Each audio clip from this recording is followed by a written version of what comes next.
Assalamualaikum. Di luar sana itu ada yang menduga ya, kalau para pelaku diet karnivor yang ketat itu bakalan defisiensi vitamin C. Mereka nggak makan jeruk kan ya, buah, sayur nggak makan juga. Dapat dari mana tuh vitamin C-nya? Nah, tapi dapat ini ternyata nggak sepenuhnya benar tuh. Dapat yang tidak benar juga itu dari para pelaku diet karnivor yang kelewat jumawa, yang memastikan bahwa kekurangan vitamin itu nggak akan terjadi. Cek and recheck pendapat para ahli, yang benar itu ternyata ya yang di tengah-tengah. Kalau dibilang pelaku diet karnivor pasti defisit vitamin C, itu tuh mitos. Atau kalau dibilang pasti kecukupan vitamin C, itu juga mitos.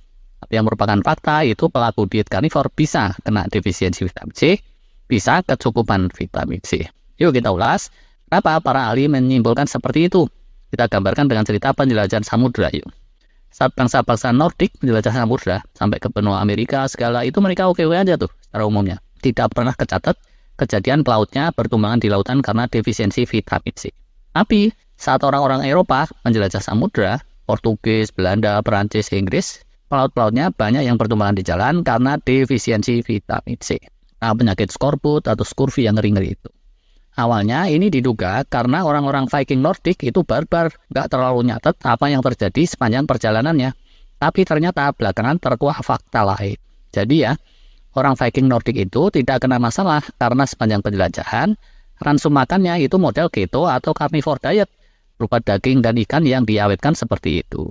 Tapi saat era penjelajahan Portugis, Spanyol, Inggris, Prancis, Belanda, daging dan ikan itu telah menjadi barang mewah, barang mahal. Dah gitu handling pengawetannya juga lebih sulit. Dan ada produk makanan yang jauh lebih mudah diawetkan, yaitu karbo, berupa biskuit kering, biskuit pelaut, atau roti kering yang keras dan tahan berbulan-bulan itu. Nah, penelitian terkini ternyata membuktikan bahwa yang makanannya cenderung karnivor, dominannya daging ikan kayak gitu, itu metabolismenya cenderung lebih clear and clean, lebih bersih. Sedangkan yang makanannya dominan karbo, itu cenderung akan inflamatori gitu, cenderung inflamasi kronisnya merata-rata di tubuhnya. Oksidatif stres, radikal bebas, dan untuk meredamnya itu diperlukan antioksidan dalam jumlah yang lebih banyak, yaitu berupa vitamin C dan lain-lain. Begitu defisiensi, terjadilah kayak kasus-kasus di kapal-kapal penjelajah jadul itu. Faktanya seperti itu, dan itu terus dikutip oleh para guru karnivor. Suku-suku yang di daerah dingin juga ya, Eskimo kayak gitu, itu mereka kan juga nggak makan sayur, nggak makan buah tuh ya. Kasus defisiensi vitamin C ternyata kan juga minim. Jadi mereka bilang, di dalam daging segar, ikan segar itu sebetulnya ada juga berbagai mikronutrien yang kita perlukan, termasuk juga di situ ada vitamin C.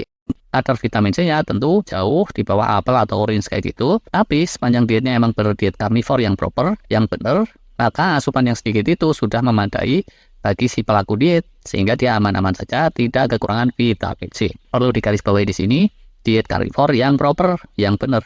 Artinya, kalau cara dietnya salah, itu bisa tetap aja bro, kejeblos pada kekurangan vitamin C dan atau mikronutrien lain.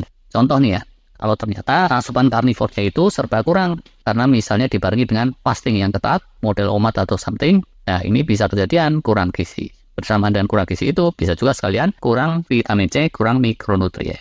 Contoh kedua, kalau yang dia makan sehari-hari itu kelasnya strong, proteinnya ada cukup memadai, tapi dari sisi mikronutriennya ternyata nggak seperti ikan segar atau daging bagus. Ya udah, bisa aja dia kekurangan mikronutrien juga.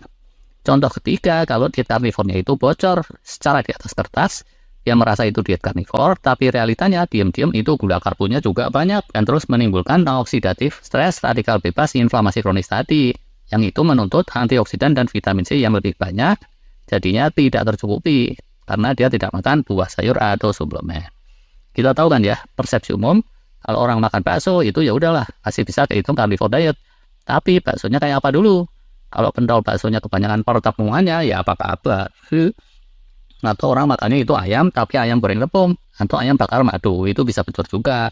Atau asupan karnivornya itu udah kelasnya junk food, ultra proses yang udah kebelintir. Nah, contoh keempat, kalau dia overeating, proper sih diet karnivornya. Yang dia makan kualitas kelas white semua, tapi makannya nggak kira-kira. Jarang sih kejadian kayak gini karena umumnya orang yang bisa super kekenyangan itu kalau makannya gula karbo. Tapi walau peluangnya kecil tetap bisa aja. Nah, kalau overeating, apapun menunya ya 1001 perkeliruan itu bisa terjadi kan ya. Ekstrim yang lain kebalikan dari yang kurang gizi di contoh pertama tadi.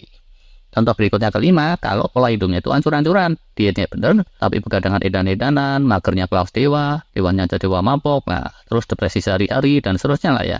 ya udah kebutuhan healing dan antioksidannya jadinya kan melonjak nggak karuan tuh. Ujungnya bisa juga dia defisiensi macam-macam, nggak cuma defisiensi vitamin C. Terus jadi gimana dong? Pastinya sampai di sini ini bisa disimpulkan sendiri sih situasinya. Tapi kalau mau saran preventif, jadi ya kalau guru-guru karnivor itu saya lihat mereka cenderung disiplin dalam check up kesehatan, termasuk juga saat check up itu mereka mengecek kecukupan vitamin C dan sejumlah mikronutrien. Nah, kalau diikutin aja disiplin ini, insya Allah sih, kalaupun kena defisiensi itu cepat ketahuan dan cepat bisa diatasi. Saran preventif lain itu kayak yang sering dilakukan sejumlah guru longevity umur panjang. Mereka makan multivitamin, bukan rutin kayak tiap hari atau 2 hari sekali gitu, tapi ya sesekali lah, sebulan sekali atau beberapa kali kayak gitu. Terakhir ya, Jin ini sharing satu cerita lagi, rada tragis dan ironis, tapi ini beneran amat bisa terjadi di mana-mana.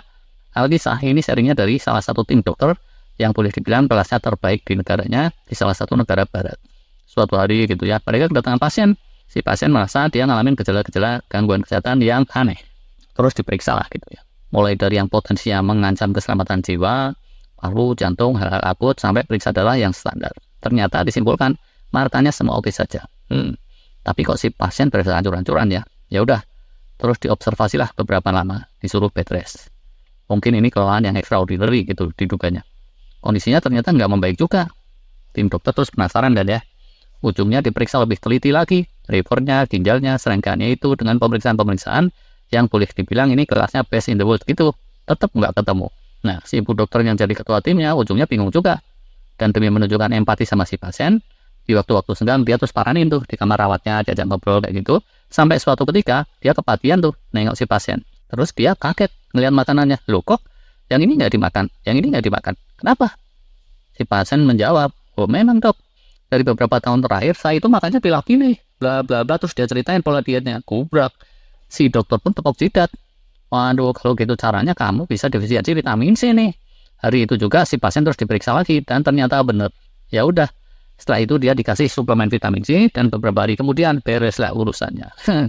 Pelajaran besarnya di sini, hati-hati tuh. Representasi dari defisiensi vitamin C di zaman sekarang itu tidaklah selalu kayak Scurvy atau Skorbut di zaman penjelajahan samudra dulu itu. Dan karena itu merupakan hal yang langka, bahkan tim dokter yang terbaik di negara maju seperti cerita di atas, itu tidak lagi pengalaman dengan kasus-kasus kekurangan vitamin C seperti dokter-dokter jadul. Nah, kebetulan aja di sini si dokter secara nggak sengaja nemuin. Tapi andaikan itu terjadi di Kabupaten Jombang Bojonegoro, kalau Jombang Bojonegoro itu elit ya. Tapi andaikan ini terjadi pada kalian gitu ya, belum tentu nasib kalian sebaik si pasien itu tadi. Asal tahu aja, pelaut-pelaut jadul yang kekurangan vitamin C itu nggak cuma lambenya yang dubli dan rambut yang brodol kan ya. Silakan di-searching aja sendiri cerita-cerita horornya. Tapi beneran, sejarah mencatat mereka itu banyak yang terus wassalam. Jadi santapan ikan-ikan hiu dan ikan-ikan teri karena defisiensi vitamin C. Jadi gitu deh. Hikmahnya apa dari cerita ini? Silahkan direnungkan sendiri. Singkatnya yaitu tadi, siapkanlah langkah-langkah preventif. Oke deh, terima kasih.